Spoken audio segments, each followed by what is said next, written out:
বিপিএলের Noakhali express squad. ১. Soumya সরকার। ২. হাসান মাহমুদ। ৩. হাবিবুর রহমান সোহান। ৪. মাহিদুল ইসলাম আকন। ৫.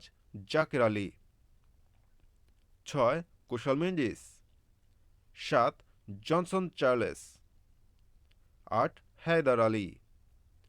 ৯. ইহসানুল্লাহ খান। ১০. মাস সাদাকাত।